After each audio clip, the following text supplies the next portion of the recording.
ज्या दिवशी उत्तम जानकरांना अटक करणार त्या दिवशी 2 कोटी धनगर त्या जेलला वेढा देणार असा इशारा जानकरांनी दिलाय। तसंच थांबा नाहीतर जेलमध्ये टाकू अशी राजकीय पद्धत माझ्या आयुष्यात कधी पाहिलेली नाही असंही यावेळी उत्तम जानकरांनी म्हटलंय।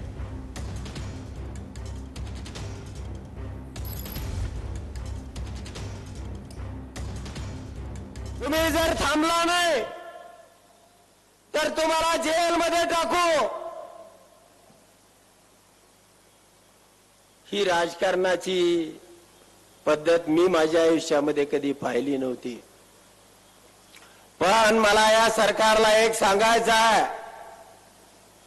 ज्या दिवशी तुम्ही उत्तमराव जानकराला अटक कराल त्या दिवशी या राज्यातला 2 कोटी धनगर त्या जेलला वेढा दिल्याशिवाय राहणार नाही।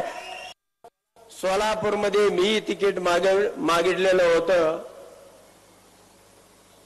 पण माझी त्या ठिकाणी फसवणूक केली गेली आणि या फसवणुकीची किंमत चुकवणारच म्हणून मी या रण मैदानामध्ये उतरलेलो आहे।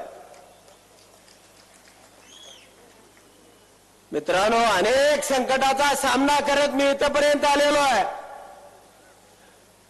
अनेक आमिषा, अनेक ऑफर तुम्ही पाहिलेले आहेत।